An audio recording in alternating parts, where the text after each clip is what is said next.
నమస్తే, welcome to prime time debate. Pulivendula Ontimitta ZPTC ఉప ఎన్నికల్లో వైసీపీ ఘోర పరాజయం పాలైంది. ఆ పార్టీకి డిపాజిట్లు కూడా దక్కని పరిస్థితి. జగన్మోహన్ రెడ్డి గారి సొంత గడ్డైనటువంటి పులివెందుల్లో ఆ పార్టీ ఘోరంగా ఓడిపోవడాన్ని ఏ విధంగా చూడాలి? మొన్న జరిగినటువంటి సార్వత్రిక ఎన్నికల్లోనే ఆ పార్టీ 151 సీట్ల నుండి 11 సీట్లకు పడిపోయి తన పతనాన్ని మొదలుపెట్టింది. మరి ఈ ఎన్నిక ద్వారా ఆ వైసీపీకి ఇంకా పూర్తి వ్యతిరేకత ప్రజల్లో వ్యక్తమవుతుంది అని అనుకోవాలా? మరోపక్క చూసుకున్నట్టయితే మరి కూటమి ప్రభుత్వం వచ్చిన సంవత్సర కాలంలో ఏం సంక్షేమ పథకాలు అభివృద్ధి చేయలేదని చెప్పి జగన్మోహన్ రెడ్డి గారు అంటున్నారు. మరి అవే నిజమైతే మరి ఇప్పుడు పులివెందుల్లో ఒంటిమిట్టలో టీడీపీ పార్టీ విజయం ఎలా సాధించింది? లేదు అంటే ఈ సంవత్సరంన్నర కూటమి పాలనకు ఈ ఎన్నికలు రెఫరెండంగా భావించవచ్చా? మరి ఈ ఓటమి తర్వాత జగన్మోహన్ రెడ్డి గారి తదుపరి కార్యాచరణ ఏ విధంగా ఉండబోతుంది అన్న విషయాలన్నీ కూడా ఈరోజు డిబేట్లో చర్చిద్దాం. మనతో పాటు డిబేట్లో పార్టిసిపేట్ చేసేందుకు స్టూడియోలో ఉన్నారు సీనియర్ జర్నలిస్ట్ సత్యమూర్తి గారు, అలాగే మరో సీనియర్ జర్నలిస్ట్ డివి శ్రీనివాస్ గారు. నమస్కారం సార్. నమస్కారం సార్. సార్, సత్యమూర్తి గారు, ఈరోజు 30 సంవత్సరాల తర్వాత పులివెందుల ప్రజలకు స్వాతంత్రం వచ్చింది. వాళ్ళు స్వేచ్ఛగా బయటికి వెళ్ళి ప్రజాస్వామ్యబద్ధంగా ఓటు హక్కును వినియోగించుకున్నారు. అందువల్లనే కూటమి విజయం సాధించింది అని చెప్పి టీడీపీ కావచ్చు మాట్లాడుతున్నటువంటి పరిస్థితి. మరోపక్క వైసీపీ ముందు ఏదైతే నామినేషన్ వేయడానికి ఆ రోజు బయటకు వచ్చిందో అప్పటి నుంచి ఇప్పటి వరకు ఒకే మాట మాట్లాడుతుంది. ఈ రోజైతే రిగ్గింగ్ జరిగింది అని చెప్పడం కూడా మనం చూసాము. సో మీ ఉద్దేశం ఏంటి సార్? అక్కడ పరిస్థితి ఏ విధంగా ఉంది? ఇంత ఘోరం ఓటమి పాలు కావడానికి కారణాలు ఏంటంటారు? ఇప్పుడు ఘోరంగా ఓడిపోయింది ఈ జగన్మోహన్ రెడ్డి పార్టీ అని మీరు ఇంట్రడక్షన్ దగ్గర నుంచి నా క్వశ్చన్ వరకు 10 సార్లు చెప్పారు. మరి ఈ విషయం తన పార్టీ ఘోరంగా ఓడిపోయింది అన్న విషయం జగన్మోహన్ రెడ్డికి కూడా తెలుసు. ఒక అమ్మటి రాంబాబు మాత్రం తెలియటం. ఎంత దురదృష్టకరమైన కామెంట్ పెట్టాడంటే ఈ అమ్మటి రాంబాబు ఈరోజు తన ట్విట్టర్ అకౌంట్లో ఈ జెడ్పీటీసీ ఎన్నికల ఫలితాలు కోయ ప్రవీణ్ ఐపీఎస్కి అంకితం అని పెట్టాడు. ఇతనికి ఏమాత్రమైనా పోలీస్ అంటే ప్రజల మీద, ప్రజాస్వామ్యం మీద ఇతనికి నమ్మకం ఉందా? ఇతనికి గౌరవం ఉందా? ప్రజల తీర్పు మీద గౌరవం ఉందా? సత్తెనపల్లిలో ఘోరంగా ఓడిపోయిన ఇతను ప్రజల అభిప్రాయాన్ని గౌరవించటం అనే ఒక సూత్రాన్ని కూడా మర్చిపోయి అతి దారుణంగా ఈ జెడ్పీటీసీ ఎన్నికల ఫలితాలు కోయ ప్రవీణ్ ఐపీఎస్కి అంకితం అని పెడతావా? దానికి నువ్వు ట్యాగ్ చేసిన వీడియో ఏంటి అమ్మటి రాంబాబు? అది ఎక్కడిదో తెలుసా? అస్సాంలో జరిగిన ఎలక్షన్ అది. ఆ వీడియో తీసుకొచ్చి ఇతను పెట్టి అది పులివెందుల్లో జరిగినట్టుగా మనం అనుకోవాలన్నమాట. తప్పుడు ప్రచారం చేయడానికి సిగ్గు కూడా లేదా అమ్మటి రాంబాబు? కనీసం సిగ్గనబడు. పులివెందుల జెడ్పీటీసీలో వైఎస్ఆర్ కాంగ్రెస్ పార్టీకి 600 ఓట్లు వచ్చినాయి. 600 ఓట్స్ ఓన్లీ. తెలుగుదేశానికి 6000 వచ్చినాయి. అరే, ప్రజల అభిప్రాయాన్ని వాళ్ళ మనసుల్లో ఏముందో తెలుసుకొని ప్రవర్తించాలి ఏ రాజకీయ నాయకుడైనా. ఇదేంటి కోయ ప్రవీణ్ లేకపోతే నువ్వు గెలిచేవాడివా రాంబాబు? కోయ ప్రవీణ్ పులివెందుల్లో ఉన్నాడా? ఆయన రాయలసీమ డిఐజీగా ఉన్నాడు, పులివెందుల్లో పనిచేశాడు. ఓకే, పులివెందుల ఫలితం ఆయనకి అంకితం. నీ సత్తెనపల్లి ఫలితం ఎవరికి అంకితం ఇవ్వాలి రాంబాబు? నీ సత్తెనపల్లిలో నువ్వు దారుణంగా ఘోరంగా ఓడిపోయావు కదా, మరి అది ఎవరికి అంకితం ఇవ్వాలి? అది ఈవీఎంలకు అంకితం ఇవ్వాలని ఎప్పుడో చెప్పారు కదా జగన్మోహన్. ఈవీఎంలకు కాదు, ఇతనికి ఈ అమ్మటి రాంబాబు అనే వ్యక్తి ఇటువంటి దారుణమైన కామెంట్లు పెట్టుకుంటూ, అంటే ఎంత బుద్ధి తక్కువ పనులు వీళ్ళు, ఎంత బుద్ధి తక్కువ విష ప్రచారాలు చేస్తారంటే, ఇదే అంబటి రాంబాబు నిన్న ఒక ట్వీట్ పెట్టాడు. పక్క నియోజకవర్గ వాళ్ళ ఓటు వేసి పులివెందుల పౌరుషాన్ని రెచ్చగొట్టారు, బాబు మూల్యం చెల్లించక తప్పదు. ఈ ట్వీట్ ఎందుకు పెట్టావు రాంబాబు? అంటే నువ్వు గెలుస్తావు అనుకున్నావా? నీ పార్టీ గెలుస్తుంది అనుకున్నావా? బాబు మూల్యం చెల్లించక తప్పదు అని నిన్న పెట్టావు కదా. ఇవాళ మరి ఈ విజయం కోయ ప్రవీణ్కి అంకితం అని పెడతావేంటి? ఏమన్నా ఆలోచించా? అసలు కింద ఏం పెట్టావో చూసుకోవా నువ్వు? అంటే ఇటువంటి, అంటే నేను అదే చెప్తున్నా కదా, ప్రజల తీర్పుని గౌరవించటం, హుందాగా తీసుకోవటం అవన్నీ తీసుకోవాలి. చంద్రబాబు నాయుడు 164 స్థానాల్లో గెలిస్తే ఈవీఎంల వల్ల గెలిచావన్నావు, ఈవీఎంలు సీఎం అన్నావు.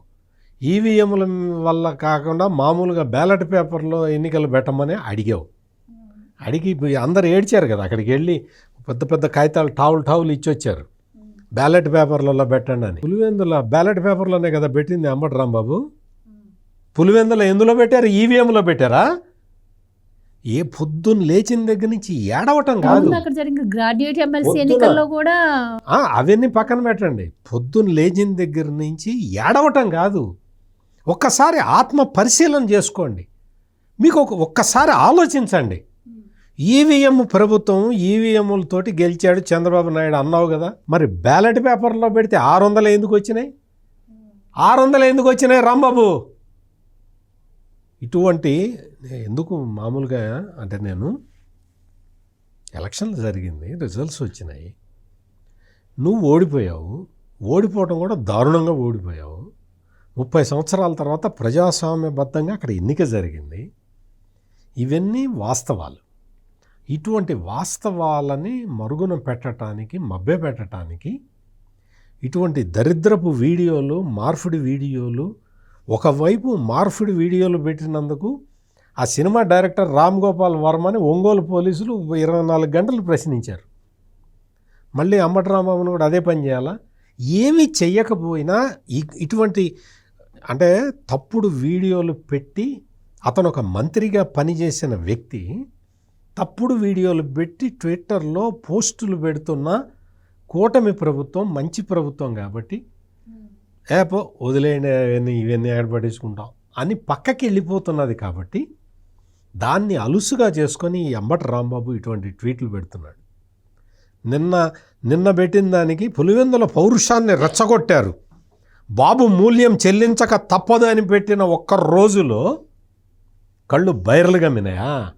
630 ఓట్లు వచ్చేసరికి కళ్ళు బైర్లు గమ్మినాయా? మా తప్పుడు వీడియోలు తీసుకొచ్చి పెట్టి ట్వీట్ పెడతావా? ఏమే అంబటి రాంబాబు, ఎందుగా నువ్వు ఇన్ని సంవత్సరాల నుంచి రాజకీయాల్లో ఉన్నావు, రేపల్ల నుంచి బారిపోయి సత్తెనపల్లి పోయావు, అక్కడ ఓడిపోయావు. నేర్చుకో, కనీసం నేర్చుకో. ప్రజలు ఏమనుకుంటున్నారో తెలుసుకొని వాళ్ళ అభిష్టానికి అనుకూలంగా పనిచేసే విధానాన్ని నేర్చుకో. ఎంతసేపటికి ఆ తెలుగుదేశం మీద పడి ఏడవటం తప్ప నీ పార్టీ సంగతి ఏంటో ఒకసారి చూసుకొని ఏడు. రైట్. శ్రీనివాస్ గారు, జగన్మోహన్ రెడ్డి గారు అధికారంలో ఉన్నప్పుడు ఒకానొక సందర్భంలో వైనాట్ కుప్పం అని చెప్పారు. అప్పుడు సార్వత్రిక ఎన్నికల టైంలో కూడా ఆయన అదే మాట అన్నారు. మరి ఇప్పుడు జగన్ సొంత గడ్డ పులివెందుల్లో ఈవెన్ డిపాజిట్లు కూడా దక్కినటువంటి పరిస్థితి. సో మరి అక్కడ ఈరోజు వచ్చిన రిజల్ట్పై మీ విశ్లేషణ ఏంటండి? దేవుడి స్క్రిప్ట్. జగన్మోహన్ రెడ్డి అంటుంటాడు, ఏది దేవుడి స్క్రిప్ట్ అంటాడు, ప్రతిదానికి దేవుడి స్క్రిప్ట్ అంటాడు. కాకపోతే దేవుడి స్క్రిప్ట్ ఇంత కిరాతకంగా రాస్తాడని ఊహించాల. అంటే దేవుడు మళ్ళీ కిరాతక స్క్రిప్ట్ అనకూడదు, మనం చెంపలేసుకోవాలి. కాకపోతే కిరాతకులకి పోతారు. చంద్రబాబు అన్నాడు నిన్న, చంద్రబాబు నరకానికి పోతాడు అంటున్నాడు. జనానికి నరకం చూపించిన జగన్ ఇప్పుడు ఏ నరకానికి వెళ్ళాలి? ఇప్పుడు ఒకటి దేవుడి స్క్రిప్టు కిరాతకులకు కిరాతక స్క్రిప్టే రాస్తాడు అనమాట. అందుకే ఈ ఫలితం. మనకి అంబటి రాంబాబు ఏ వీడియో పెట్టాడు? అస్సాం వీడియోనా? అస్సాం వీడియో చూడగానే నాకు బంగ్లాదేశ్ వీడియో గుర్తొచ్చింది. బెజవాడ వరదల్లో ఒక అమ్మాయి అంటుంటుంది, నా చుట్టూ అన్నీ శవాలే అసలు అని చెప్పి. అది ఎక్కడ వీడియో? అది బొడమేరు పొంగినప్పుడు అమ్మాయి ఒక వీడియోలో చెప్పింది. అన్నీ శవాలట, మధ్యలో ఈ ఒక్కతే బతికుందిట, ఏమో కూడా పోతే పోయేది. అంటే వీళ్ళకి మాత్రం నిజంగా బీహార్ బ్యాచ్ ఎక్కడెక్కడి నుంచి తెస్తున్నారో కానీ ఆ టీం, ఐపాక్ టీము మరి మొత్తానికి ఎవరో కానీ అసలు ఏంటి అది? ఎలక్షన్ టైంలో కూడా ఎల్లో కలర్ షర్ట్ వేసుకుని ఒక అతను డబ్బులు పంచుతున్నారని. అది ఎక్కడో బీహార్, అది బీహార్ వీడియో. బీహార్ వీడియో, ఇది అస్సాం వీడియో. ఒకటి ఇక్కడ ఏది 683 ఓట్లు వచ్చాయంటే అసలు మీరు నిన్నంతా అంత హంగామా ఎందుకు చేశారు?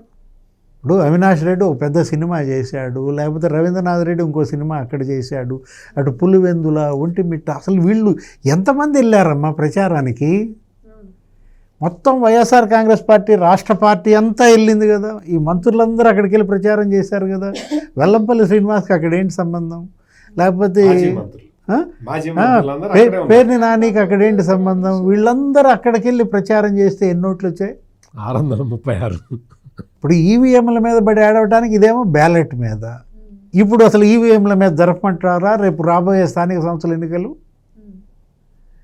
ఇప్పుడు మధ్యలో చూసావా నువ్వు ఎప్పుడన్నా? మధ్యలో ఓడు అని ఎప్పుడు అంటావు? ఆడలేక మధ్యలో ఓడు అంటారు. ఇది ఈ ఫలితాలు, ఏది ఒంటిమిట్ట కావచ్చు, లేకపోతే పులివెందుల జడ్పీటీసీ ఫలితాలు ఈ 14 నెలల్లో ఏంటి? జగన్మోహన్ రెడ్డి పనితీరు అంత వెక్సేషన్, వాళ్ళల్లో అంత నిరాశ నిస్పృహలు. నిన్ను పులివెందుల్లో ఎమ్మెల్యేగా గెలిపిస్తే నీ పనితీరు ఇంత అధ్వానంగా వచ్చింది. ఏది కనీసం శాసనసభకి వెళ్లకుండా, అదేమంటే నిన్న ప్రెస్ మీట్లో ఏమంటాడు? కన్ను మూసి తెరిచేలోపు 1.5 ఏడాది అయిపోయింది, ఇంకా 3 ఏళ్ళు కన్ను మూసుకోండి అంటాడు. కన్ను మూసి తెరిచేలోపు 30,000 మెజార్టీ పోయింది జగన్మోహన్ రెడ్డి.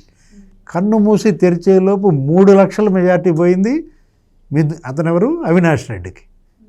కన్ను మూసి తెరిచేలోపు ఇప్పుడు సత్యమూర్తి గారు చెప్పారు, ఏది పులివెందుల ఒంటిమిట్ట జడ్పీటీసీలు పోయాయి. ఇంకా ఎంత కన్ను మూసుకోవాలి? కన్ను ఏంటి? కన్ను మూయటం ఏంటి? అసలు పార్టీయే కన్ను మూయటమా? అంటే మీరు అంటున్నట్టు ఆయన పనితీరే కాకుండా పులివెందుల్లో అవినాష్ రెడ్డి గారిని పెట్టడం వల్ల కూడా ఆ పార్టీ ఈ విధంగా ఓటమి చవి చూడాల్సి వచ్చింది అంటున్నారు. అసలు ఆరోపణలు ఎదుర్కొంటున్నటువంటి వ్యక్తిని తీసుకుపోయి అక్కడే ప్రచారానికి పెట్టడం కావచ్చు, అక్కడ ఆయనకు ఆ బాధ్యతలు అప్పగించడం కావచ్చు, ఇది కూడా ఒక మైనస్గా వైసీపీకి భావించవచ్చు అంటారు. అసలు జగన్మోహన్ రెడ్డి మైనస్ అయితే ఇంకా అవినాష్ రెడ్డి ఉంది, ఇది పెద్ద డబల్ మైనస్. ఇప్పుడు ఇవాళ వీళ్ళిద్దరూ అన్నదమ్ములు ఇవాళ ఆ పార్టీకి పెద్ద గుదిబండలయ్యా. వైఎస్ఆర్ కాంగ్రెస్ పార్టీకి గుదిబండలుగా మారిందే ఇవాళ జగన్మోహన్ రెడ్డి, అవినాష్ రెడ్డి. అవినాష్ రెడ్డి కోసం జగన్మోహన్ రెడ్డి పార్టీనే ఇవాళ సమాధి చేసుకున్నాడు. రాజకీయ ఆత్మహత్య మనం చూసుకున్నాం. అతనేంటి? సునీత్ అవసరం లేదనుకున్నాడు, అందుకనే హంతకుల్ని కాపాడాడు. నెక్స్ట్ అసలు షర్మిలే అవసరం లేదనుకున్నాడు, సొంత తోడబుట్టినటువంటి చెల్లి. నెక్స్ట్ అసలు తల్లిపైనే కేసు వేశాడు. జగన్మోహన్ రెడ్డి అసలు నిన్న రకరకాలుగా మాట్లాడాడు. ఆ ప్రెస్ మీట్ నాకు అసలు అర్థమే కాల, ఎందుకు పెట్టాడు, ఎక్కడ పెట్టాడు? ఆ జడ్పీటీసీల మీద నువ్వు ప్రెస్ మీట్ పెట్టి రాహుల్ గాంధీ గురించి మాట్లాడాడు, లేకపోతే మాణిక్యం ఠాగూర్ గురించి మాట్లాడాడు. ఇప్పుడు జగన్మోహన్ రెడ్డి ప్రత్యర్థి ఎవరు? మాణిక్యం ఠాగూర్. జగన్మోహన్ రెడ్డి ప్రత్యర్థి మాణిక్యం ఠాగూర్ లాగా కనపడతాను.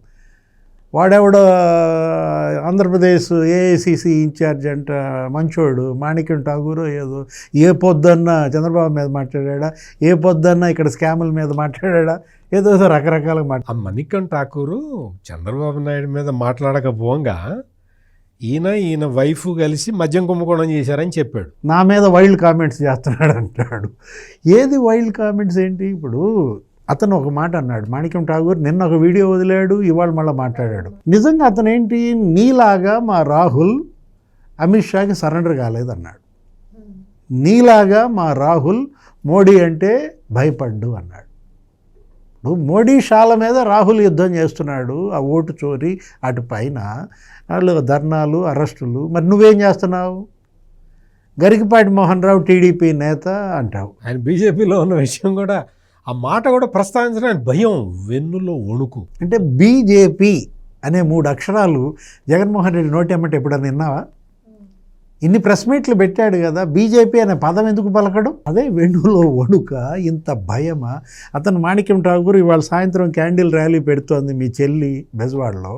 నిజంగా నీకు గనక చిత్తశుద్ధి ఉంటే రాహుల్ గాంధీ ఆంధ్రాపై ఎందుకు మాట్లాడు అనుకుంటే మరి వచ్చి ఆ ర్యాలీలో పాల్గొను అని చెప్పాడు. పాల్గొంటావా? రాహుల్ గాంధీ ఆంధ్రాపై మాట్లాడతాడమ్మా, ఎందుకు మాట్లాడు? ఓకే, రాహుల్ గాంధీ ఆంధ్రాపై మాట్లాడతాడు, ఓటు చోరీ గురించి మాట్లాడాలి. ఏం మాట్లాడమంటావు? తిరుపతి గిరీష సస్పెన్షన్ గురించి మాట్లాడమంటావా? 35,000 ఓట్లు ఎపిక్ కార్డులు డౌన్లోడ్ చేసి దొంగ ఓట్లు వేయించి దొంగ ఫోటోలు పెట్టి అది వాటితోటి దొంగ ఐడి కార్డులు తయారు చేసి జమ్మల మడకాళ్ళు కమలాపురం ఓటర్లు కాదు, చెన్నై నుంచి వచ్చి తమిళనాడు ఓటర్లు లేకపోతే కర్ణాటక ఓటర్ల ఫోటోలతో ఫేక్ ఓటు కార్డులు మీరు సృష్టించారే. అది నీ దృష్టిలో ప్రజాస్వామ్యమా? ఇప్పుడు చంద్రబాబు ప్రజాస్వామ్యాన్ని ఖూనీ చేశాడా? ఏం మాట్లాడాలి రాహుల్ గాంధీ ఆంధ్ర గురించి? రాహుల్ గాంధీ ఆంధ్ర గురించి మాట్లాడంటే ఉరవకొండలో నువ్వు విశ్వేశ్వరరెడ్డి వాళ్ళ పెళ్ళికి వెళ్ళినట్టున్నాడు. విశ్వేశ్వరరెడ్డి కొడుకు పెళ్ళి అనుకుంటా. నువ్వు విశ్వేశ్వరరెడ్డి కలిసి ఉరవకొండలో 6,000 దొంగ ఓట్లు పుట్టించారు. 2,000 అసలైన ఓట్లు ఎత్తేసారు. స్వరూపరాణి సస్పెన్షన్, ఆ భాస్కర్ రెడ్డి అనేవాడు రిటర్నింగ్ ఆఫీసర్ సస్పెన్షన్. ఇవాళ మరి ఈ పులివెందుల్లో ఒంటిమిట్టలో ఫేక్ ఓటు కార్డులు ఎక్కడన్నా చూసావా? తప్పుడు ఓటు కార్డులు కనుక చూపిస్తే వీళ్ళు సస్పెండ్ అవుతారు.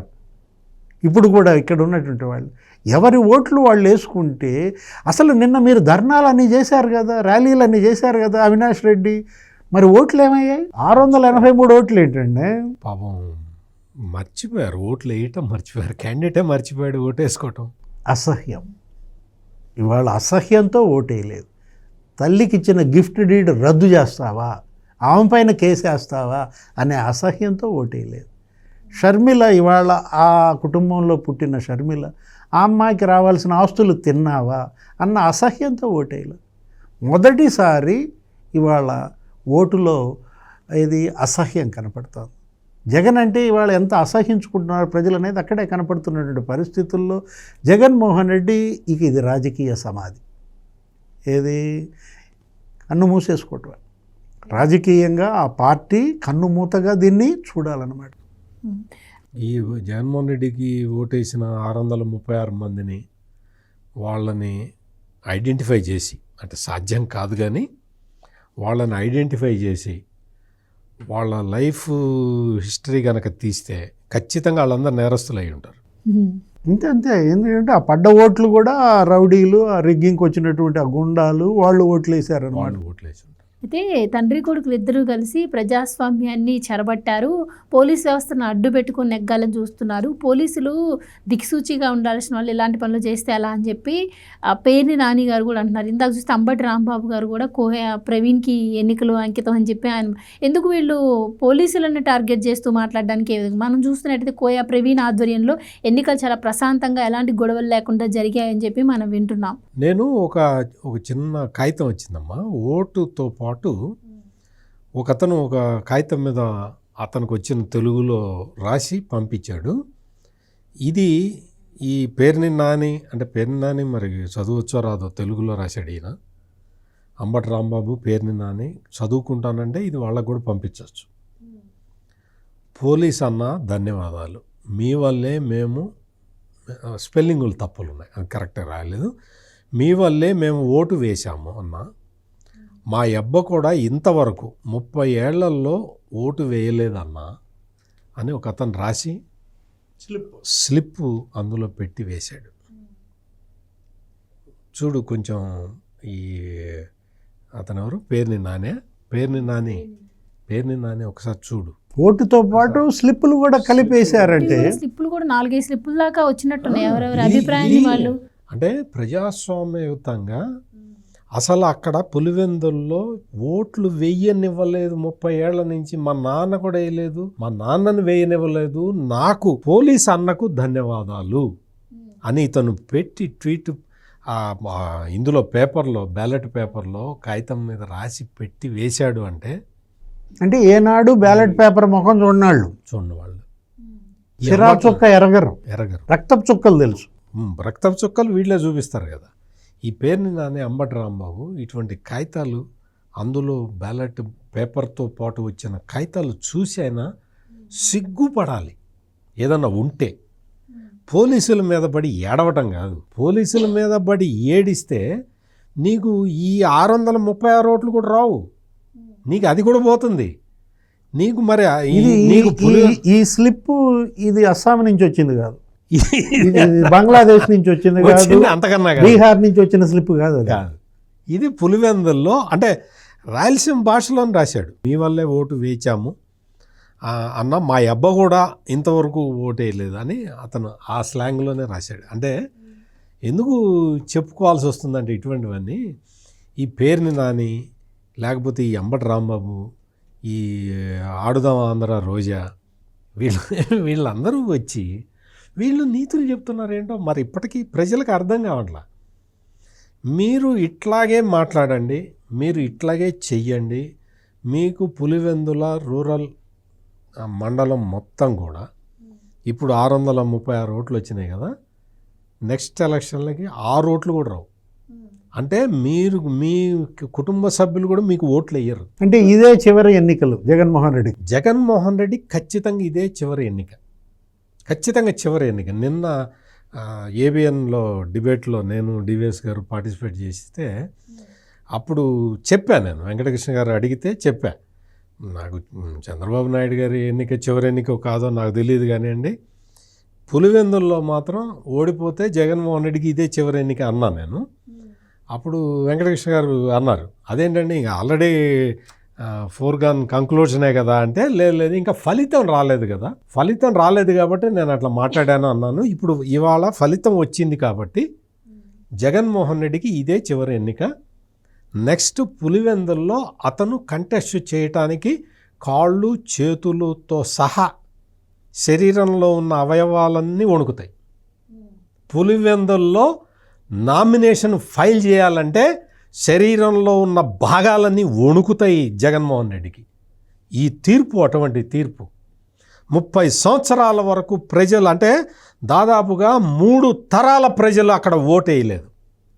3 తరాల ప్రజల్ని ఓటు వేయనివ్వకుండా ప్రజాస్వామ్యాన్ని కూనీ చేసిన ఈ జగన్మోహన్ రెడ్డిని, ఈ అంబటి రాంబాబు ఇలాంటి తాబేదారులని వీళ్ళందరికీ బుద్ధి రావటానికే ఇటువంటి శిల్పులు పెట్టారు, ఓటేశారు, అటువంటి తీర్పు చెప్పారు. ఓటర్లు ఇచ్చిన తీర్పుని ఇప్పటికైనా శిరసావహించండి. సో వాళ్ళు అనుకుంటున్నట్టు దశాబ్దాలుగా జరుగుతున్నటువంటి రిగ్గింగ్ జరగలేదని ఇప్పుడు వీళ్ళు పోలీసుల పైన ఈ విధంగా మాట్లాడుతున్నారు అనుకోండి. అంటే ఖచ్చితంగా నీకు కోయ ప్రవీణ్ని ఏం చేస్తాడమ్మా? కోయ ప్రవీణ్ వచ్చి ఓట్లు వేయిస్తాడా? ఓట్లు ఎందుకు వేయిస్తాడు? ఆయన ఉద్యోగం ఆయన చేశాడు. ఆయన ఉద్యోగం ఏంటి? రాయలసీమ ప్రాంతం మొత్తంలో శాంతి భద్రతలను కాపాడటం ఆయన జాబ్, అది ఆయన ఉద్యోగం. అది నీ రౌడీ మూకల్ని గొడ్డళ్ళు వేసుకొని తిరుగుతూ ఉంటే ఊరుకుంటారా? బాంబులు పెట్టుకొని తిరుగుతూ ఉంటే ఊరుకుంటారా? ఆయన ఉద్యోగం ఆయన చేశాడు. నీ ఉద్యోగం నువ్వు చేసావా? జలవనరుల శాఖ మంత్రిగా నీ ఉద్యోగం నువ్వు చేసావా? పోలవరం ఎప్పుడు కడుతుందంటే నాకేం తెలుసు, నాకేమన్నా జాతకాలు తెలుసా అని అడిగిన వ్యక్తివి నీకు ఉద్యోగం చేయటం రాదు. పేరుని నానికైతే పేరుని నాని మంత్రిగా పనికిరాడని జగనే డిసైడ్ చేసి తీసేశాడు. అందరినీ కంటిన్యూ చేశాడు. బుగ్గన రాజేంద్రనాథ్ రెడ్డిని, ఆఖరికి సీదిరి అప్పలరాజును కూడా కంటిన్యూ చేశాడు. ఈ పేరుని నాన్ని ఎందుకు తీసేశాడు జగన్? నువ్వు పనికిరావురా, నువ్వు మంత్రిగా పనికిరావు అని చెప్పి తీసేస్తే ఇంకా సిగ్గులేక అక్కడే పడి ఉంటున్నాడు. ఇటువంటి వ్యక్తులు వచ్చి ప్రజాస్వామ్యాన్ని అపహాస్యం చేస్తూ ఉంటే మాలాంటి వాళ్ళకు కూడా కోపం వస్తున్నది. మేము కూడా ఇంత పౌరుషంగా ఇంత హార్ష్గా మాట్లాడాల్సిన పరిస్థితులు వస్తూ ఉన్నాయి. అంటే ఈ ప్రజా తీర్పు గుర్తించన్నా అంబటి రాంబాబు, పేర్ని నాని, ఇప్పుడు ఉన్నటువంటి ఈ సోకాల్డ్ వైసీపీ, అప్పుడు జగన్ క్యాబినెట్లో పనిచేసిన మాజీ మంత్రులు, అప్పటి మాజీ ఎమ్మెల్యేలు, వాళ్ళ భవిష్యత్తు వాళ్ళు వెతుక్కోవాలి. లేకపోతే అసలు వీళ్ళకి భవిష్యత్తు ఏముందండి? ఇప్పుడు జగన్ని నమ్ముకుంటే వీళ్ళకి అసలు ఇక భవిష్యత్తు ఉండదు అని ప్రజలు వాళ్ళు తీర్పు ఇచ్చినప్పుడు మళ్ళా వలసలు పెరుగుతాయా? మళ్ళా ఫిరాయింపులు పెరుగుతాయా? బీజేపీలోకో జనసేనలోకో సర్దుకుంటారా? వీళ్ళంతా కూడా గతంలో మనం చూసాం.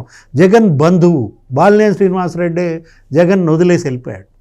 జనసేనలో బంధువే కదా, మేనమావే. ఏది మొత్తం అసలు ఉదయభాన్ వెళ్ళిపోయాడు, సామినేని ఉదయభాన్. జనసేనలోకి పోయేవాళ్ళు జనసేనలోకి పోతే, బీజేపీలోకి పోయేవాళ్ళు బీజేపీలోకి, తెలుగుదేశంలోకి పోయేవాళ్ళు తెలుగుదేశంలోకి వెళ్ళిపోయారు. ఇప్పుడు ఈ తీర్పు వల్ల వైఎస్ఆర్ కాంగ్రెస్ పార్టీ ఒక ముసలం. ఏది వచ్చిన ఈ 2 జడ్పీటీసీ ఎన్నికల ప్రజా తీర్పు, తెలుగుదేశం గెలుపు ఇవాళ ఏంటి? వైఎస్ఆర్ పార్టీ కూష్మాండాలు కదిలి చేస్తుంది. అయితే దశాబ్దాల కాలంగా ఏకగ్రీవం చేసుకుంటున్నటువంటి వాళ్ళు ఈరోజు వచ్చి ప్రజాస్వామ్యబద్ధంగా అంటే అక్కడ ప్రాసెస్ జరగలేదు అని మాట్లాడడం అసలు ఏ విధంగా చూడాలంటారు? ఏది ప్రజాస్వామ్యం అమ్మా? నువ్వు చేసింది ప్రజాస్వామ్యమా? ఆ రోజు ముఖ్యమంత్రిగా స్థానిక సంస్థల ఎన్నికల్లో ఇప్పుడు ఎవరన్నా నామినేషన్లు వేస్తుంటే తలలు బద్దలు కొట్టారా? ఆ రోజు నువ్వు తలలు బద్దలు కొట్టించావు. నామినేషన్లు ఇవ్వలేదు. ఎవరైతే పోటీ చేద్దాం అనుకుని ఉన్నారో వాళ్ళ ఇంట్లో నువ్వు మద్యం సీసాలు పెట్టించావు. తప్పుడు కేసులు పెట్టావు, పాత కేసులు పెట్టావు. ఇప్పుడు 11 మంది నామినేషన్లు వేశారు స్వేచ్ఛగా. ప్రజాస్వామ్యం కాదా? నీ టైంలో అసలు నామినేషన్లే వేయనీయలేదు కదా. ఇవాళ ఎన్నిక జరిగింది, బ్యాలెట్ పేపర్లు వచ్చాయి, చక్కగా ఎవరికాళ్ళు ఓట్లు వేశారు. ఆ రోజు ఏకగ్రీవాలు, బలవంతపు ఏకగ్రీవాల జగన్మోహన్ రెడ్డి దృష్టిలో ప్రజాస్వామ్యం. ఈరోజు కూడా పులివెందుల జెడ్పీటీసీ ఉప ఎన్నిక కూటమి ప్రభుత్వం ఏకగ్రీవంగా చేసుకున్నట్టయితే మేము అసలు ఈ మాటలు మాట్లాడుండేవాళ్ళం కాదు. ఇప్పుడు చేసుకోవచ్చు కదా, వాళ్ళు కూడా నీలా కూడా చేసుకోవచ్చు కదా, ఏకగ్రీవం చేసుకోవచ్చు కదా, బెదిరించవచ్చు కదా. ఎవరు వేసింది? అతను హేమంత్ రెడ్డి. ఆ హేమంత్ రెడ్డి ఇంట్లో అప్పుడు మద్యం సీసాలు పెట్టేసి తప్పుడు కేసు పెట్టి ఎక్సైజ్ వాళ్ళని పంపించేసి ఏముంది అప్పుడు అయిపోతుంది కదా. అతను నామినేషన్ అయిపోతుంది కదా. నువ్వు చేసావు కదా. ఇప్పుడు ఆ సుబ్బారెడ్డి ఒంటిమిట్టలో వేసిన క్యాండిడేట్ అతని ఇంట్లో గంజాయి తెచ్చి పెట్టేసి ఎక్సైజ్ వాళ్ళని పంపించేసి కేసు రాసేసి బెదిరించేసి నామినేషన్ వేయకుండా చేయొచ్చు కదా. బలవంతపు ఏకగ్రీవాలు చెయ్యగలిగిన ఇప్పుడు నువ్వు చెప్పిన కోయా ప్రవీణ్ని అడ్డం పెట్టుకుని చేయొచ్చు కదా. ఇదే కోయా ప్రవీణ్ 2 దెబ్బలు వేస్తే అందరూ విత్డ్రా చేసుకునేవాళ్ళు కదా. మరి 11 మంది ఎట్లా కంటెస్ట్ చేశారు? ఎన్నిక ఎలా జరిగింది? ఇప్పుడు మరి అవినాష్ రెడ్డి, అసలు అవినాష్ రెడ్డి ఎలా తప్పించుకున్నాడు? హౌస్ అరెస్ట్ చేస్తే అసలు ఆయన్ని తీసుకెళ్ళి కాళ్ళు చేతులు పట్టుకుని అప్పుడే వాహనం ఎక్కిస్తుంటే మిగతా 30 మంది పోలీసులు ఎవరు హెల్ప్ కూడా చేయాలి. అంటే ఇప్పటికీ అవినాష్ రెడ్డి అంటే పోలీసు వాళ్ళు భయపడుతున్నారా? 3 చెక్ పోస్టులు తప్పించుకుని ఎట్ట పారిపోయాడు? ఆ చెక్ పోస్టుల్లో సిబ్బంది పోలీస్ అవినాష్ రెడ్డి తొత్తుల. సుధీర్ రెడ్డికి సమాచారం ఇచ్చింది ఎవరు? అవినాష్ రెడ్డిని ఆ మార్గంలో తీసుకెళ్తున్నారని. పోలీసులో మీ తొత్తుల ఎవరు? పోలీసు తొత్తులు. ఇప్పుడు మనము పోలీసుల మీద పడి ఏడిస్తే ఏమొస్తుంది? పేర్ని నాని ఏమంటున్నాడు? పోలీసులు చంద్రబాబు కలిసి గెలిచారంటున్నాడు. లేకపోతే అంబటి రాంబాబు ట్వీట్ ఏదో చూపించారు సత్యమూర్తి గారు, ఏంటి కోయా ప్రవీణ్కి అంకితం అంట, ఈ విజయం ఆయనకి అంకితం అంట. అవి ఎవరికి అంకితం చేద్దాం? ఏది అప్పుడు వరుస పెట్టి ఒక 200 జెడ్పీటీసీ ఏకగ్రీవం చేశావు, ఒక 2500 ఎంపీటీసీ ఏకగ్రీవం చేశావు, మాచర్ల కేసులు పెట్టావు. ఎవరికి అంకితం చేద్దాం? కసిరెడ్డి రాజేంద్రనాథ్ రెడ్డిగా, కసిరెడ్డి రాజేంద్ర తురక కిషోర్కి అంకితం. గౌతమ్ సవాంగ్కి అంకితం చేద్దామా? తురక కిషోర్కి అంకితం చేస్తావా? గౌతమ్ సవాంగ్ అంటే గుర్తొచ్చింది సార్, నీలం సహానిని ఆయనే తెచ్చుకున్నారు చీఫ్ సెక్రటరీ ఎస్ఈసి ఇచ్చారు అని చెప్పి అంటున్నారు కదా. కానీ ఇప్పుడు ఆయన ఏదో ఎన్నికలను వాయిదా వేయమని అడిగితే ఆవిడ ఒప్పుకోలేదని చెప్పి అంటున్నారు. మరి దీంట్లో వాస్తవం ఎంతంటారు? పేర్ని నానియే అన్నాడు. ఏంటి నువ్వు చెప్పినటువంటి ఆ ఈసీ నీలం సహానికి చెప్పుకున్న ఒకటే, గోడకు చెప్పుకున్న ఒకటే అన్నాడు. ఆ గోడ పెట్టుకుంది ఎవరు? ఆ గోడ పెట్టుకుంది వీళ్ళే కదా. అంటే ఇప్పుడు ఆ గోడ కేసు మీరు తలకాయ పగల కొట్టుకుంటారా? నాకు అర్థం కావట్లా. ఇవాళ మీరు ఈసీ నీలం సహానీ మీదో, డిఐజీ కోయా ప్రవీణ్ మీదో, ఆ డిఎస్పీ మురళీ నాయక్ అతని మీద పడి ఏడ్చి ఆ వీడియోలు కాదు చూడాల్సింది, వేయించాల్సింది. నువ్వు జనం గురించి ఎందుకు ఆలోచించట్లేదమ్మా? జగన్ ఆలోచించాల్సింది ఎవరి గురించి? జనం నాకెందుకు దూరం అయ్యారు, నా పార్టీ ఎందుకు ఈ పరిస్థితి వచ్చింది. కన్ను మూసే తెరిచేలోపు 3 ఏళ్ళు అయిపోద్దని నువ్వంటావేంటి? కన్ను మూసి తెరిచేలోపు పార్టీ చచ్చిపోయేటట్టుందిరా మగడ. పార్టీ బతికించాలని ఉందా లేదా? రాజకీయం చేయాలని ఉందా లేదా? 14 నెలలు అయింది. సత్యమూర్తి గారు 14 రోజులు పులివెందుల్లో నిద్ర చేశాడా? 14 రోజుల 14 గంటలు కూడా లేడు. వెళ్ళటం, వాళ్ళ నాన్న సమాధికి దండం పెట్టుకోవటం, నాన్న అనవసరంగా నేను ఇదేయాను అదేయాను అని చెప్పుకోను, కొంచెంసేపు ఏడవటం, మళ్ళీ రావటం. రేపు పొద్దున వెళ్తాడా మళ్ళీ సమాధి దగ్గరికి? ఇంక ఇప్పట్లో వెళ్ళి చేయి పెడతాడా అక్కడ? అంటే ఇప్పుడు ఒకటి మొత్తం బిల్లులు కానీ కాంట్రాక్టర్లు అంతా పార్టీ మారుతున్నారట. పులివెందుల అర్బన్ డెవలప్మెంట్ అథారిటీలో ఒక 600 కోట్లకో ఏం వర్కులు చేసుకున్నారు. వాళ్ళ బిల్లులు కాల. వాళ్ళు ఏంటి, జగన్మోహన్ రెడ్డి మొన్న వస్తే గోల, నాకు సంబంధం లేదని అవినాష్ రెడ్డి ఎవరెంకో చూపించాడంట. ఆ బ్యాచ్ ఇప్పుడు బీటెక్ రవి దగ్గరికి వెళ్ళిపోతున్నారట. జగన్తో నమ్ముకుంటే ఆ బిల్లులు వచ్చే పని లేదు, మొత్తం మేమంతా తెలుగుదేశంలో జనసేనలో చేరతామంటున్నారంట. ఇంకా అసలు ఏంటి, అసలు పులివెందుల కంచుకోట అన్నారు. ఇది కంచుకోట డొల్లకోట. ఇప్పుడు కంచుకోట ఏది అంటే ఇన్నాళ్ళు వీళ్ళ యొక్క బలం కాదు, అదేంటి వాపు. ఇప్పుడు ఆ వాపు పోయింది. అసలు ఇవాళ ఏంటి బలం ఏంటో తెలిసిందనమాట. భయపెట్టారమ్మా, నిన్నటిదాకా వాళ్ళని భయపెట్టి ఓటేయనీయకుండా రిగ్గింగ్లు చేసుకుని వాళ్ళ నాన్న 4 లక్షలతో గెలుస్తాడు మెజారిటీ, జగన్మోహన్ రెడ్డి 5 లక్షల మెజారిటీ, దేశంలో రికార్డు మెజారిటీతో గెలిచినాడు.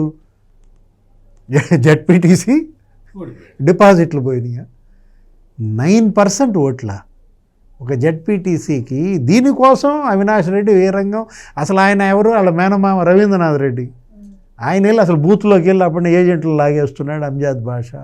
ఇదే అంటే మామూలుగా ఎలక్షన్లు జరిగినాయి, కంప్లీట్ పోలింగ్ పూర్తయింది. పూర్తయిన తర్వాత అంటే మొదటిసారే బాగా సజావుగా జరిగింది. సజావుగా జరిగిన తర్వాత కూడా రాష్ట్ర ఎన్నికల ప్రధాన అధికారి, ఎన్నికల కమిషనర్ నీలం సాహ్ని 2 చోట్ల రీపోలింగ్కి ఆదేశించింది. ఆ నిర్ణయాన్ని తెలుగుదేశం పార్టీ ఎక్కడన్నా కింది స్థాయి నుంచి పై స్థాయి వరకు ఎక్కడన్నా తప్పు పట్టిందా మీరు చూడండి. అంటే మీకు ఎందుకు చెప్తున్నానంటే మీరు ఆలోచించాలి, దీని మీద మీరు దృష్టి సారించాలి. ఎక్కడైనా సరే ఎన్నికల సంఘం నిర్ణయాన్ని కూటమి ప్రభుత్వంలో ఉన్నవాళ్ళు కానీ, తెలుగుదేశం లీడర్లు కానీ, జనసేన లీడర్లు కానీ, బీజేపీ లీడర్లు కానీ ఎన్నికల కమిషన్ నిర్ణయాన్ని ప్రశ్నించారా? అంటే జగన్ తెచ్చిన నీలం సహాని ఇలా చేసింది అని ఎవరన్నా అన్నారా? ఆక్షేపించారా? పోలింగ్ మొత్తం కరెక్ట్గానే జరిగింది కదమ్మా, మళ్ళీ రీపోలింగ్ ఎందుకు పెట్టిస్తున్నావు అని అడిగారా? అంటే ఏంటి అంటే రాష్ట్ర ఎన్నికల కమిషనర్ ఏం చెబితే, రాష్ట్ర ఎన్నికల అధికారి ఏమి నిర్ణయిస్తే దాన్ని ఫాలో కావాలి అనే ఒక గైడ్ లైన్ తప్ప ఈ 3 పార్టీలకి వేరే గైడ్ లైన్స్ లేవు. ఆలోచించాలి, ప్రజలందరూ కూడా ఆలోచించాలి. కూటమి ప్రభుత్వం ఉన్న సమయంలో 2 చోట్ల ఉన్న 10 పోలింగ్ బూతుల్లో 2 పోలింగ్ బూతుల్లో రీపోలింగ్ పెట్టిస్తే, ఇదే జగన్మోహన్ రెడ్డి టైంలో ఇట్లాగే రీపోలింగ్ పెట్టిస్తే ఆ రోజు నిమ్మగడ్డ రమేష్ కుమార్ని నానా అసలు బూతులు తిట్టారు. నువ్వు రీపోలింగ్ పెడతావా, నువ్వు ఎంత గుండె ధైర్యం నీకని చెప్పి బాహాటంగా చంపుతామని బెదిరించారు. ఆయన పాపం కేంద్ర భద్రత అడిగాడు. నిమ్మగడ్డ రమేష్ కుమారు ఆ రోజున నిర్ణయం తీసుకుంటే జగన్మోహన్ రెడ్డి అండ్ బ్యాచ్ ఆయన్ని బెదిరించింది. ఈ రోజున నీలం సాహ్నిని ఎవరైనా పల్లెత్తు మాట అన్నారా? నువ్వు రీపోలింగ్ ఆదేశించుకోమ్మా, మళ్ళీ మేము ప్రిపేర్ అవుతామని చెప్పి మళ్ళీ వచ్చారు, మళ్ళీ రీపోలింగ్ కూడా జగన్మోహన్ రెడ్డి గారు బహిష్కరించమన్నారు. ఆయన కూడా 60% మంది అతని నిర్ణయంతో ఏమో 600 ఓట్లు వచ్చినోడితో నిర్ణయంతో ఎవరికి సంబంధం ఉంటుంది. కానీ అతను బహిష్కరించకపోయినా రీపోలింగ్ పెట్టటం అనే అంశం వాస్తవంగా చూస్తే it reflects on the government, state government మీద.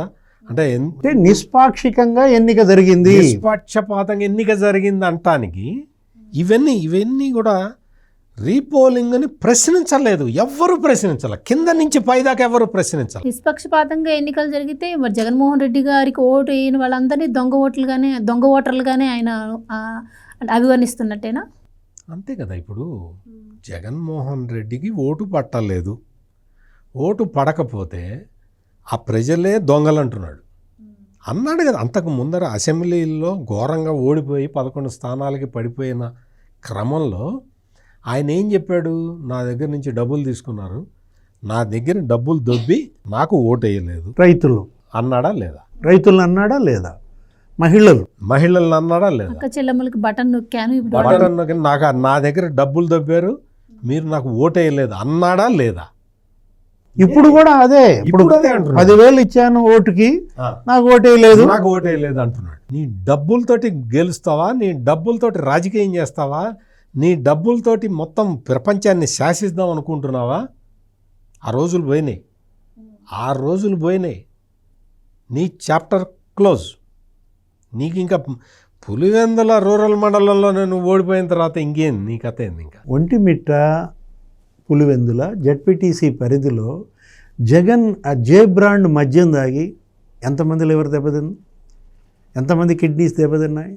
ఆ 2 జెడ్పీటీసీల్లో ఎంతమంది చనిపోయారు? వాళ్ళు ఓటేస్తారా? ఎట్లా ఆశ పెట్టుకుంటారు ఓటేస్తారని? ఇప్పుడు మీరు అన్నారు ఏది బాయ్కాట్ ఏదో చేయమన్నారు కదా, బాయ్కాట్ చేయమన్నాడు జగన్మోహన్ రెడ్డి. ఎవరన్నా స్పందించారా? 68, 60 కాదు, నువ్వు మళ్ళీ 8 తగ్గించి నువ్వు మళ్ళీ జగన్కి ఏదో ఫేవర్ చేస్తున్నావు. 68% మంది ఓటేశారు. అసలు ఎక్కడెంత యావరేజ్ ఓటు? 74%. మొత్తం జెడ్పీటీసీలో 74% అంటే నువ్వు బాయ్కాట్ చేయమన్నా 68% వేశారంటే నీ పిలుపు మన్నించింది ఎంతమంది అన్నమాట? 6%. నువ్వు బాయ్కాట్ చేయమన్నావు. నిజంగా ప్రజలకి నీ మీద అభిమానం ఉంటే బాయ్కాట్ చేసేవాళ్ళు కదా. మళ్ళీ వచ్చి క్యూలు లైన్లో నిలబడి ఓటు ఎందుకు వేసారు రెండోసారి కూడా? అంటే చెంపదెబ్బ చేటదెబ్బ 2 దెబ్బలు తగిలినాయి ఈ 2 జెడ్పీటీసీల్లో. ఒకటి ఏది నువ్వు బాయ్కాట్ చేయమన్నా వాళ్ళు ఎగబడి మరి క్యూ లైన్లో నుంచుని ఓటేశారు. మరొకటి నీకు డిపాజిట్లే గల్లంతు చేశారు. అంటే 2 జెడ్పీటీసీలు ఇవాళ 2 దెబ్బలు కొట్టాయన్నమాట, చెంపదెబ్బ చేటదెబ్బ. జగన్మోహన్ రెడ్డి ఇప్పుడు మళ్ళా కౌంటింగ్ బాయ్కాట్ అన్నాడు ఇవాళ, తెలుసా? కౌంటింగ్ కూడా బాయ్కాట్ అన్నా. రీపోల్ బాయ్కాట్ అంటావు, కౌంటింగ్ బాయ్కాట్ అంటావు. అసలు ఎందుకు ఎలక్షనే బాయ్కాట్ చేయొచ్చు కదా. ముందర అసలు నీకు తెలితేటలుంటే మేము ఎలక్షన్లో పార్టిసిపేట్ చేయం అని చెప్పొచ్చు కదా. ఈ రవీంద్రనాథ్ రెడ్డి డ్రామా ఎందుకు, అవినాష్ రెడ్డి డ్రామా ఎందుకు? అంటే ఏంటి, కంటెస్ట్ చేసినట్టు ఉండాలి, మళ్ళా ఏదో ఫైట్ ఇచ్చినట్టు ఉండాలి, మళ్ళా మొత్తం మా మాజీ మంత్రులు వైఎస్ఆర్ కాంగ్రెస్ పార్టీ రాష్ట్ర నాయకులందరినీ పంపాలి. నాకు ప్రజలందరూ నాకు భయపడి నాకే ఓటేస్తారు అని అనుకున్నాడు. అదేగా అన్నాడు కదా, పులివెందుల పౌరుషం చూపిస్తున్నారు, చంద్రబాబు నువ్వు మూల్యం చెల్లించక తప్పదు అన్నాడు. ఒకరోజు ముందర అంబటరాంబాబు అటువంటి ట్వీట్ పెట్టి ఇప్పుడేంది చేతులు ఎత్తటం ఏంటి? కోయా ప్రవీణ్కి అంకితం అంటున్నాడు. కోయా ప్రవీణ్కి కాదు అంకితం చేయాల్సింది, అవినాష్ రెడ్డికి అంకితం చేయమని. ఏదేమైనా సరే మరి ఇప్పుడు వైసీపీ అయితే ఓటమి పాలైంది. మరి నెక్స్ట్ జగన్మోహన్ రెడ్డి గారి ఫ్యూచర్ ఏంటి? మరి ఎలక్షన్కి బహిష్కరిస్తున్నాం, అలాగే కేంద్ర బలగాలను దింపి మళ్ళీ రీపోలింగ్ చేయాలి అంటున్నారు. అది ఎంతవరకు సాధ్యమయ్యే పని అంటారు? దీనికి నైతిక బాధ్యత వహించి జగన్మోహన్ రెడ్డి రాజీనామా చేయాలి. జనరల్గా ఏది నైతికత అంటూ ఉంటే, అటువంటివి లేవుగా మనకి. మొరాలిటీ కనుక ఉన్నట్లయితే 2 జెడ్పీటీసీలు ఓడిపోయాయి. ఆయన సొంత జెడ్పీటీసీ ఓడిపోయిన దీంట్లో ఆయన ఏంటి మరి అసెంబ్లీకి మరి బై ఎలక్షన్కి సిద్ధమవుతాడా? పౌరుషం అన్నారు కదా, పులివెందుల పౌరుషం కనుక జగన్మోహన్ రెడ్డిలో ఏ కోశానన్నా ఉంటే తక్షణం అసలు ఈ పార్టీకి ఇచ్చేసి ఉండాలి. ఈ పార్టీకి రాజీనామా చేయాలి. ఏది నిజంగా రాజీనామా చేసేసి బై ఎలక్షన్కి వెళ్ళిపోవాలి. అతనితో పాటు 10 మంది కూడా వెళ్ళండి కావాలంటే. అంటే ఆయనే పార్టీ అధ్యక్షుడు కదా, రాజీనామా చేసి ఎవరికి ఇవ్వాలని డౌట్ వచ్చి ఆగినట్టున్నాడు. అంటే మళ్ళీ నామినేషన్ స్వేచ్ఛగానే వేసుకోవచ్చు. మొన్న నామినేషన్లు ఎవరన్నా అడ్డుకున్నారా? కోయా ప్రవీణ్ అంటే భయపడుతున్నాడా? ఇప్పుడు మళ్ళా పులివెందుల అసెంబ్లీలో కోయా ప్రవీణ్ వచ్చి కూర్చుంటాడనా? భయపడేవాడు రాజకీయం ఏం చేస్తాడమ్మా? ఇన్నాళ్ళు అధికారం, డబ్బు ఈ 2 నువ్వు కన్ను మిన్ను కానకుండా ప్రజల్ని భయపెట్టావు. ఇప్పుడు ప్రజలంటేనే భయపడే పరిస్థితి వచ్చింది. వెళ్తాడా పులివెందులు? వెళ్ళడా? అలుగుతాడా?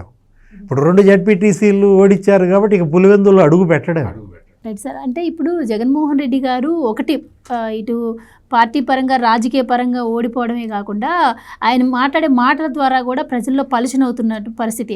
నిన్న ఏదో పులివెందుల్లో ఎలక్షన్స్ గురించి ఆయన ప్రెస్ మీట్ పెట్టి అంటే ప్రజాస్వామ్యంలో ప్రత్యర్థిని అంటే వ్యక్తిగతంగా విమర్శించటం ద్వారా ఆయన పైన చాలా నెగిటివిటీ కూడా వస్తున్నటువంటి పరిస్థితి. సో మరి ఇదే విధంగా కొనసాగితే మరి ఇటు రాజకీయంగా ఓడిపోయి ఇటు వ్యక్తిత్వంగా ఓడిపోయి అసలు జగన్మోహన్ రెడ్డి గారు మరి ఏం చేద్దామని? అంటే జగన్మోహన్ రెడ్డికి ఏంటంటే ఆ తల పొగరు ఇంకా తగ్గల, ఇంకా డబ్బులు చాలా ఉన్నాయి, దాదాపు 1,00,000 కోట్లు ఉన్నాయి. Is the richest politician in India. ఇంకా డబ్బు మదం దిగల. ఆ మదంతో ఇటువంటి మాటలన్నీ వస్తూ ఉంటాయి.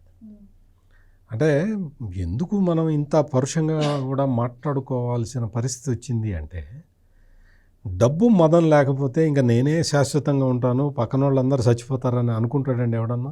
చివరి ఎన్నికలు ఇప్పుడు మీ నాన్న ఊహించాడా? 2009 ఆయన చివరి ఎన్నికలు అని ఎవరు ఊహించారు? వాళ్ళ నాన్న ఊహించాడా? సరే కదండి, గతంలో కూడా మనం బావిలో దూకి చావాలి చంద్రబాబు గారు, అసలు- లేకపోతే అసలు అతనికి నిజంగా చెప్తున్నా కదా, ఆ మదం. చూసావా దేవుడి స్క్రిప్ట్ ఎంత గొప్పదో? బావిలో దూకి చావు చంద్రబాబు అన్నాడు, పులివెందుల బావి వచ్చింది. ఇప్పుడు పులివెందుల బావిలో దూకి చావాలా జగన్మోహన్ రెడ్డి? లేకపోతే ఏంటి అసలు చివరి ఎన్నికలు అంటాడు అంటే జగన్మోహన్ రెడ్డికి మొన్న జరిగిన ఎన్నికలే చివరి ఎన్నికలు అవుతాయా?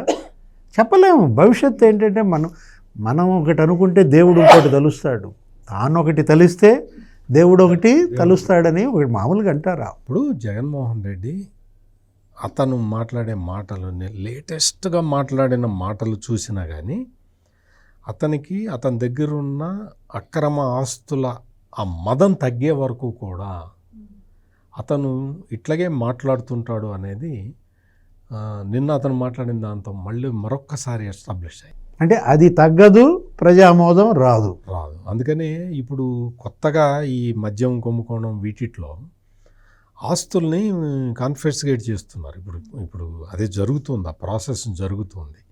ఎన్ఫోర్స్మెంట్ డైరెక్టరేట్ కూడా ఇందులోకి ఎంటర్ అయిపోయి ఈ మద్యం కుంభకోణంలో పేద ప్రజల్ని చంపేసి ఆ రక్తపు కూడంతా పోగేసుకొని బ్యాంకుల్లో పెట్టుకున్నారు కదా, కంపెనీల్లో పెట్టారు కదా, విదేశాలకు తరలించారు కదా, ఆ మొత్తం అదంతా తీసుకొచ్చే ప్రోగ్రాం అయితే నడుస్తూ ఉన్నది. అది జరగాలనే ప్రజలందరూ కోరుకుంటూ ఉన్నారు. ఈరోజున అదే senior most politician Yanamala Ramakrishnudu కూడా అడిగింది అదే. ఈ జగన్మోహన్ ఈ లిక్కర్ కుంభకోణంలో దొరికిన వాళ్ళ ఆస్తులన్నీ మొత్తం తీసుకొని జాతికి అంకితం చేయండి అని చెప్పి లెటర్ రాశాడు. వీళ్ళ మీద రెవెన్యూ రికవరీ చట్టం అప్లికబుల్ చేసి వీళ్ళందరి ఆస్తులు తీసి అవతల పడేయాలి, జాతికి అంకితం చేయాలి, పేద ప్రజలకు ఇవ్వాలని అన్న డిమాండ్ ఎందుకు వస్తున్నది అంటే ఈ ధన మదం ఇంకా తగ్గట్లేదు. ఈ ధన మదాన్ని కూడా తగ్గించాల్సిన అవసరం అయితే ఉన్నది.